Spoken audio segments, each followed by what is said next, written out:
एक अनुरोध करें। आप अल्लाह से दुआ करें कि जब तक मैं आखिरी नबी से माफी ना मांग लूं और उनसे मिल ना लूं, तब तक मेरा जीवन लंबा हो जाए और मेरी उम्र बढ़ा दी जाए। ये सुनकर हजरत मूसा अलैहिस्सलाम रो पड़े और अल्लाह से अर्ज करने लगे, हे अल्लाह, आखिरी नबी तो सबसे आखिर में आएंगे, उनके आने में तो अभी बहुत समय बाकी है, तो मेरा ये हारिसा सांप इतने लंबे समय तक कैसे इंतजार करेगा? हे अल्लाह, तुम इसकी जिंदगी लंबी कर दो। तब अल्लाह ताला ने एक गैबी आवाज के जरिए हजरत मूसा को बताया, हे मूसा, मैंने तुम्हारी ये दुआ कबूल कर ली है और इस सांप की उम्र आखिरी नबी तक लंबी कर दी गई। इसके बाद साल दर साल गुजरते गए, सदियां गुजरती गईं, लेकिन हारिसा सांप सिर्फ एक बात का इंतजार करता रहा, कब आएंगे मेरे प्यारे नबी? आखिरकार वो समय भी आ गया जब नबी हजरत मोहम्मद सल्लल्लाहु अलैहि वसल्लम इस दुनिया में तशरीफ लाए। इसके बाद वो हारिसा सांप अपने सीने के बल रेंगता हुआ मक्का की ओर चल पड़ा, केवल अपने नबी से माफी मांगने के लिए। 6 महीने तक वो इसी तरह सफर करता रहा। आखिरकार थक कर रात में वो अबू जहल के घर के सामने पहुंचा और वहीं बेहोश हो गया। सुबह जब अबू जहल बाहर निकला और उसने सांप को देखा तो उसने गुस्से में एक लाठी उठाई और सांप को मारना शुरू कर दिया। तब सांप तड़पते हुए रोने लगा और कहने लगा, हे अबू जहल, मुझे मत मारो, मैं सांप नहीं, मैं एक इंसान हूँ। जब अबू जहल ने देखा कि सांप इंसानों की तरह बात कर रहा है तो वो हैरान हो गया और चिल्ला कर बोला, हे मेरी पत्नी, हे मेरे सैनिकों, जल्दी आओ, मैंने अपनी जिंदगी में ऐसा दृश्य कभी नहीं देखा। अबू जहल की चीख सुनकर लोग जमा हो गए। तब अबू जहल ने उनसे कहा, देखो, ये सांप मुझसे इंसानों की तरह बात कर रहा है। फिर उसने फिर से मारना शुरू कर दिया। तब सांप फिर से रोने लगा और गिड़गिड़ाते हुए कहने लगा, हे अबू जहल, मुझे मत मारो, बस एक बार के लिए मुझे मेरे नबी के पास जाने दो, मुझे उनसे माफी मांगनी है। अगर वो मुझे माफ कर दें तो उसके बाद आप जितना चाहे मारना, मैं एक भी शिकायत नहीं करूंगा। लेकिन अबू जहल ने अपने लोगों से कहा, इस सांप के गले में जंजीर डाल दो। नतीजतन सांप के गले में जंजीर डाली गई और सांप को खंभे से बांध दिया गया और फिर बेरहमी से मारना शुरू कर दिया गया। फिर भी हारिसा सांप रोता रहा और कहता रहा, जितना मारना चाहते हो मारो, बस एक बार मुझे मोहम्मद सल्लल्लाहु अलैहि वसल्लम से मिलने दो। सांप के मुंह से ऐसी बात सुनकर अबू जहल ने अपनी पत्नी से कहा, ये सांप बार बार मोहम्मद का नाम ले रहा है, लगता है ये सांप मोहम्मद के प्यार में पागल है, इसे कभी छोड़ा नहीं जा सकता। और फिर उस मासूम हारिसा को उसी तरह बांध कर रखा गया और पूरे दिन मारते रहे। सांप तड़पता रहा, रोता रहा, बस एक ही मिन्नत करता रहा, मुझे मेरे नबी से मिलने दो। ओ अबू जहल, तुम क्यों नहीं समझते? अगर मैं आखिरी नबी से नहीं मिल पाया तो मेरा जीवन कभी धन्य नहीं होगा, मैं माफी नहीं मांग पाऊंगा, जन्नत में नहीं जा पाऊंगा, मुझे जहन्नम में फेंक दिया जाएगा। बस एक बार मुझे मोहम्मद सल्लल्लाहु अलैहि वसल्लम के पास जाने दो। अगर मेरे प्यारे नबी मुझे माफ कर दें तो उसके बाद जितना चाहे मुझे मारना, मैं कुछ नहीं कहूंगा। लेकिन अबू जहल गुस्से में भड़क कर बोला, चुप रह, तुझे मोहम्मद ने ही भेजा है, इस वक्त मेरी उसी से झगड़ा चल रहा है, तू उसकी बात सुनकर ही आया है मेरा नुकसान करने। इस तरह पूरे दिन पिटाई करने के बाद रात में अबू जहल और उसके लोग वहां से चले गए। इसके बाद अगले दिन सुबह अबू जहल फिर से लाठी लेकर आया और सांप को फिर से मारना शुरू कर दिया। सांप तड़पते हुए बोल उठा, हे अबू जहल, अब मैं समझ गया हूं कि मुझे ये सजा क्यों दी जा रही है। मैं आखिरी नबी से मिलने के लिए तड़प रहा हूं और तुम उनके नाम से जल रहे हो। ओ अबू जहल, मैं तुम्हें वादा करता हूं, तुम जितना चाहो मुझे मारो, लेकिन एक बार, बस एक बार मुझे आखिरी नबी से मिलने दो। अगर मैं उनके पास जाकर उनके कदमों में सिर रखकर उनका एक चुंबन नहीं ले पाया तो मेरी रूह तड़पती रहेगी। अगर वो मुझे माफ कर दें तो अल्हम्दुलिल्लाह, वरना मैं वादा करता हूं मैं तुम्हारे पास वापस आऊंगा, तब तुम मुझे जो चाहो वो सजा देना। लेकिन जैसे ही सांप ने मोहम्मद का नाम लिया, अबू जहल और ज्यादा भड़क गया। वो चिल्लाया, हे पत्नी, मेरे घर से लोहे का चाबुक ले आओ। फिर उसने लोहे के चाबुक से सांप को मारना शुरू कर दिया और उसकी पूंछ का हिस्सा काट दिया। इसके बाद उसने कहा, पत्नी, अब घर से नमक ले आओ, ये मोहम्मद का जादूगर सांप है, इसे जिंदा नहीं रखा जा सकता। अबू जहल की बात सुनकर उसकी पत्नी नमक लाने चली गई और नमक लाकर सांप के कटे हुए हिस्से पर छिड़क दिया। इससे सांप तड़पने लगा, दर्द से उसका शरीर कांपने लगा। फिर भी वो रोते हुए बोला, ओ अबू जहल, तुमने मेरी पूंछ काट दी है, मेरे जख्म पर नमक छिड़क दिया है। मैं दर्द से तड़प रहा हूँ, लेकिन फिर भी मैं तुम्हारे सामने हाथ जोड़कर कहता हूँ, एक बार, बस एक बार मुझे मेरे नबी के पास जाने दो। मैं बस माफी मांगना चाहता हूँ, फिर वादा करता हूँ तुम्हारे पास वापस आऊंगा। लेकिन अबू जहल ने कोई दया नहीं दिखाई और उस सांप को बीच से 2 टुकड़ों में काट दिया। इससे सांप और सहन नहीं कर पाया। उसने अपना सिर जमीन पर रखा और आंखों से आंसू बहाते हुए अल्लाह से दुआ करने लगा, हे अल्लाह, अब मुझे विश्वास हो गया है कि ये बेईमान अबू जहल मुझे नहीं छोड़ेगा। अगर मैं आखिरी नबी से नहीं मिल पाया तो मेरा जीवन बर्बाद हो जाएगा। हे अल्लाह, मुझे उस नबी के पास भेज दो, नहीं तो कयामत के दिन मैं जहन्नम की आग सहन नहीं कर पाऊंगा। जो सजा देना चाहते हो इसी दुनिया में दो। आखिरकार अबू जहल ने उसे पूरी तरह से मार डाला। फिर बोला, ये सांप मोहम्मद का जादू है, हो सकता है फिर से जिंदा हो जाए, इसलिए इसे आग में जला दो ताकि फिर से उठ ना पाए। फिर अबू जहल ने उस सांप के शरीर में आग लगा दी। सांप जलने लगा, तड़पने लगा और आखिरकार जलते जलते पूरी तरह से राख हो गया। अबू जहल ने उस राख को एक बर्तन में भर दिया और बर्तन का मुंह कसकर बंद कर दिया। फिर अपनी पत्नी से बोला, ओ पत्नी, अब हमने मोहम्मद के जादू वाले सांप को जलाकर खत्म कर दिया है। अब देखो मोहम्मद का जादू कितना बचता है। हम ये बर्तन लेकर उसके पास जाएंगे और कहेंगे, हे मोहम्मद, बताओ इस बर्तन में क्या है। इसके बाद बेईमान अबू जहल मोहल्ले में घूम घूम कर चिल्लाने लगा, हे लोगों, देखो मोहम्मद ने मुझे मारने के लिए अपना जादुई सांप भेजा था। मैंने उसे मार डाला है, जला दिया है, मोहम्मद का जादू खत्म कर दिया है। अब तुम सब समझ लो, मोहम्मद से ज्यादा ताकतवर मैं हूँ, नाउजुबिल्लाह। फिर उसने अपने लोगों से कहा, चलो ये बर्तन लेकर हम मोहम्मद के पास जाते हैं और कहते हैं इस बर्तन में क्या है। अगर वो बता पाता है तो ठीक है, नहीं तो हम उसे भी मारेंगे और जला देंगे। इसके बाद अबू जहल अपने सैनिकों के साथ आखिरी नबी हजरत मोहम्मद सल्लल्लाहु अलैहि वसल्लम के घर पहुंच गया। दरवाजे के सामने खड़े होकर ऊंची आवाज में बोला, हे मोहम्मद, बाहर आओ, देखो हम तुम्हारे लिए क्या लाए हैं। नबी पाक सल्लल्लाहु अलैहि वसल्लम बाहर आए और देखा अबू जहल के हाथ में एक बंद बर्तन है। तब अबू जहल बोला, हे मोहम्मद, अगर तुम बता दो कि इस बर्तन में क्या है तो मैं कलमा पढ़कर मुसलमान हो जाऊंगा, और अगर बता नहीं पाए तो जो सजा हम देंगे वो तुम्हें सहन करनी होगी। अबू जहल के मुंह से ऐसी बात सुनकर नबी मोहम्मद अलैहिस्सलाम मुस्कुराए और बोले, क्या तुम सच में कह रहे हो? अगर मैं बता दूं कि इस बर्तन में क्या है तो तुम मुसलमान हो जाओगे? तब अबू जहल बोला, हाँ, अगर तुम बता दो तो मैं कलमा पढ़ लूंगा, नहीं तो तुम्हें हमारी सजा माननी होगी। तब प्रिय नबी बोले, अगर मैं ना बोलूं बल्कि इस बर्तन के अंदर जो चीज है वो खुद ही बात करने लगे तो क्या कहोगे? तब अबू जहल हंसते हंसते बोला, तो बहुत अच्छा होगा।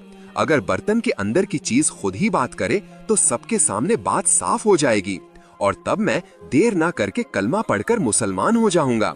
लेकिन अगर वो बात नहीं करती तो याद रखना, जो सजा हम तय करेंगे वो तुम्हें सहन करनी होगी। तब नबी मोहम्मद सल्लल्लाहु अलैहि वसल्लम बोले, ठीक है अबू जहल, मैं तुम्हारी ये चुनौती स्वीकार करता हूँ। अगर बर्तन की चीज बात नहीं कर पाती तो जो सजा तुम दोगे मैं सिर झुकाकर कबूल करूंगा। इसके बाद अबू जहल तुरंत घूमकर लोगों की तरफ चिल्लाकर कहने लगा, हे मोहल्ले वालों, सुन लो सब, मोहम्मद ने कह दिया है अगर ये बर्तन बात नहीं करता तो वो हमारी सजा कबूल करेगा, और अगर इस बर्तन के अंदर जो चीज है वो खुद ही बात करने लगे तो ठीक है, अन्यथा मोहम्मद को हमारी दी गई सजा स्वीकार करनी होगी। तुम सब गवाह रहना। इसके बाद पैगंबर मोहम्मद सल्लल्लाहु अलैहि वसल्लम, अबू जहल और उनके सैनिक एक बड़े मैदान में जमा हुए। चारों ओर लोग खड़े थे। मैदान के बीच में प्यारे पैगंबर अलैहिस्सलाम और अबू जहल मौजूद थे। तब हजरत मोहम्मद सल्लल्लाहु अलैहि वसल्लम ने बर्तन की ओर देखा। अपनी शहादत की उंगली उठाकर इशारा करते हुए बोले, तुम कौन हो? अल्लाह के हुक्म से बोलो। उसी समय अल्लाह ने हजरत जिब्राइल सल्लल्लाहु अलैहि वसल्लम को हुक्म दिया, ऐ जिब्राइल, देखो मेरे प्यारे पैगंबर ने बर्तन की ओर इशारा किया है, अब उस इशारे के साथ तुम उस सांप को फिर से जीवित कर दो। जैसे ही हुक्म मिला, हजरत जिब्राइल सल्लल्लाहु अलैहि वसल्लम ने बर्तन के अंदर पड़ी राख से सांप को फिर से जीवित कर दिया। अब पैगंबर मोहम्मद सल्लल्लाहु अलैहि वसल्लम ने फिर से इशारा किया और बोले, तुम कौन हो? अल्लाह के हुक्म से बात करना शुरू करो।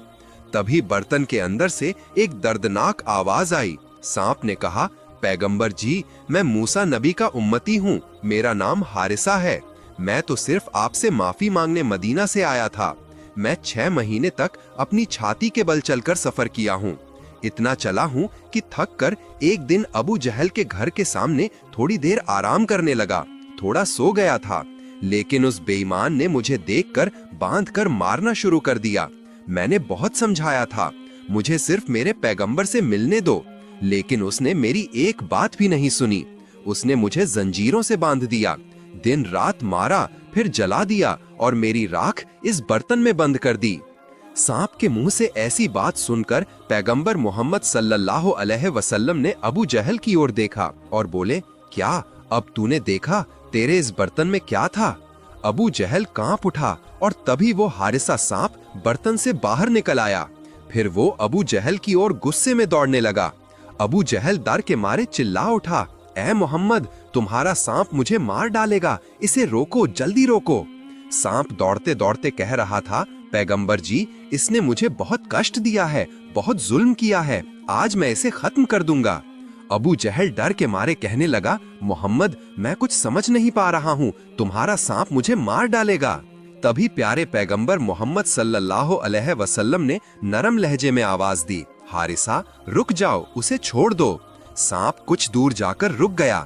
एक बार पैगंबर की ओर देखा, फिर पीछे मुड़ा, अपनी जीभ निकाल कर रोने लगा। तब पैगंबर मोहम्मद सल्लल्लाहु अलैहि वसल्लम ने कहा, हारिसा, तुमने मुझसे माफी मांगने के लिए इतना कुछ सहा है, इतना लंबा सफर, इतना कष्ट, जाओ, मैंने तुम्हें माफ कर दिया। इतना सुनते ही हारिसा फूट फूट कर रोने लगा और कहने लगा, पैगंबर जी, आपने मुझे माफ कर दिया, मेरा जीवन ही धन्य हो गया। फिर पैगंबर जी ने हारिसा से पूछा, क्या तुम इंसान बनना चाहते हो? सांप कांपते कांपते भीगी आवाज में बोला, पैगंबर जी, आपने मुझे माफ कर दिया, इससे बड़ा इनाम मेरे लिए क्या हो सकता है? लेकिन अगर आप मुझे फिर से इंसान बना दें तो ये मेरे लिए सबसे बड़ी खुशखबरी होगी। ये सुनकर हमारे प्यारे पैगंबर मोहम्मद अलैहिस्सलाम ने अल्लाह से दुआ मांगी, या अल्लाह, मेरे हारिसा को फिर से इंसान बना दो। अल्लाह रब्बुल आलमीन ने अपने हबीब की दुआ कबूल कर ली और हारिसा फिर से इंसान बन गया। किताबों के पन्नों में उल्लेख है, हारिसा इंसान बनने के बाद उसने अपना पूरा जीवन पैगंबर पाक सल्लल्लाहु अलैहि वसल्लम की सेवा में बिताया था। सुभान अल्लाह। मक्का के कुरैश गोत्र का एक प्रसिद्ध नेता था अबू लहब। उसका असली नाम अब्दुल उज़्ज़ा था, लेकिन उसका चेहरा हमेशा गुस्से से लाल रहता था। लोग उससे डरते थे, इसलिए उसे अबू लहब कहा जाने लगा, यानी अग्निशिखा का पिता। लेकिन वो इस्लाम का सबसे बड़ा दुश्मन था। रसूलुल्लाह सल्लल्लाहु अलैहि वसल्लम का अपना चाचा होकर भी शुरू से ही विरोध करता आ रहा था। जब भी पैगंबर जी सल्लल्लाहु अलैहि वसल्लम इस्लाम की बात करते थे, तब अबू लहब उनके पीछे जाकर लोगों को उकसाता था, उन्हें गुमराह करता था। एक दिन अल्लाह के हुक्म से पैगंबर जी मक्का के प्रसिद्ध सफा पहाड़ पर चढ़े। मक्का में ये एक रीति थी, जब किसी को कोई जरूरी बात सबको बतानी होती थी, तब वो सफा पहाड़ पर चढ़कर जोर से पुकारता था। उस दिन भी पैगंबर जी ऊंची आवाज में बोले, ऐ कुरैश के लोगों, तुम सब यहाँ आओ। फल स्वरूप मक्का के लोग जल्दी से जमा हो गए। सबके चेहरे पर उत्साह था, सबके मन में एक ही सवाल था, आखिरकार मोहम्मद क्या कहने वाले हैं। फिर पैगंबर मोहम्मद सल्लल्लाहु अलैहि वसल्लम धीरे धीरे बोले, तो सुनो, मैं तुम्हें चेतावनी देने आया हूँ। तुम्हारा रब केवल एक है, उसका कोई साथी नहीं है। मैं तुम्हें उस दिन से डरा रहा हूँ जो बहुत कठिन और कठोर होगा। पैगंबर की बात सुनकर एक पल के लिए सब कुछ थम गया, ना कोई आवाज, ना कोई हरकत। तभी भीड़ में से एक गुस्से से भरी आवाज गूंजी, तेरा सर्वनाश हो मोहम्मद, सिर्फ यही कहने के लिए तूने हमें यहाँ बुलाया था। वो अबू लहब था, उसकी आंखों में जहर था। वो पैगंबर का अपना चाचा था, लेकिन सबसे बड़ा दुश्मन बन गया था। फिर वो वहां से गुस्से और अहंकार में चला गया और जाते जाते लोगों से हंसते हुए बोला, इसकी बातों पर ध्यान मत दो, ये तुम्हें धोखा देना चाहता है। लेकिन उसी समय अल्लाह ताला ने एक कठोर आयत नाजिल की, अबू लहब के दोनों हाथ नष्ट हो जाएं और वो खुद भी नष्ट हो जाए। ये सुनकर अबू लहब और भी बुरी तरह से गुस्सा हो गया। उसने कसम खाई कि अब वो हर कदम पर पैगंबर को रोकेगा। जब पैगंबर मोहम्मद सल्लल्लाहु अलैहि वसल्लम किसी बाजार में जाकर लोगों को अल्लाह की ओर बुलाते थे, तब अबू लहब उनके पीछे पीछे जाकर कहता था, इसकी बात मत सुनो, ये पागल हो गया है, ये मेरा भतीजा है, मैं इसे जानता हूँ, ये झूठा है।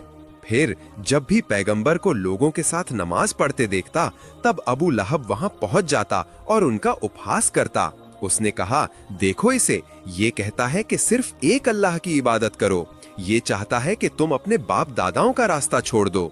और अबू लहब अकेला नहीं था, उसकी पत्नी उम्मे जमील भी इस्लाम की कट्टर दुश्मन थी। वो भी हर जगह पैगंबर के रास्ते में कांटे बिछाती थी, लोगों के मन में नफरत भरती थी। लेकिन अल्लाह का नूर रुकने वाला नहीं था। पैगंबर की बातों में सच्चाई थी, ईमानदारी थी। वो अबू सुफियान की बहन थी, एक शक्तिशाली ऊंचे वंश की महिला, लेकिन उसका मन नफरत से भरा था। वो खुद भी पूरी शक्ति से पैगंबर और उनके साथियों को कष्ट देने में लगी रहती थी। रात के अंधेरे में चुपचाप बाहर निकल आती थी, रास्ते में कांटे बिछा देती थी, सूखे नुकीले डालियां फैला देती थी, ताकि जब सुबह हमारे प्यारे पैगंबर मोहम्मद सल्लल्लाहु अलैहि वसल्लम बाहर निकलें, तब उनके पैरों में कांटे चुभें, खून बहे, उन्हें कष्ट हो। लेकिन पैगंबर कभी शिकायत नहीं करते थे, वो सिर्फ धैर्य रखते थे, चुपचाप रास्ता साफ करते थे और फिर हाथ उठाकर कहते थे, हे अल्लाह, तुम सत्य को स्थापित कर दो। एक दिन अबू लहब की पत्नी उम्मे जमील एक बड़ा पत्थर लेकर आई, पैगंबर को मारने के उद्देश्य से। तब पैगंबर मोहम्मद सल्लल्लाहु अलैहि वसल्लम काबा प्रांगण में अबू बकर रज़ियल्लाहु अन्हु के साथ बैठे थे। लेकिन देखिए अल्लाह की कुदरत, उम्मे जमील पैगंबर को देख ही नहीं पाई, सिर्फ अबू बकर को देखा और गुस्से में चिल्लाकर बोली, तुम्हारा वो साथी मोहम्मद कहाँ है, मैं उसे मार डालूंगी। इस तरह अबू लहब और उसकी पत्नी हर बार पैगंबर को मारने की योजना बनाते थे, लेकिन अल्लाह रब्बुल आलमीन हर बार ही हमारे पैगंबर को बचाते थे। तो प्रिय दर्शक, ये था हमारा आज का ये वीडियो। कैसा लगा कमेंट करके हमें जरूर बताइएगा। आज के लिए बस इतना ही।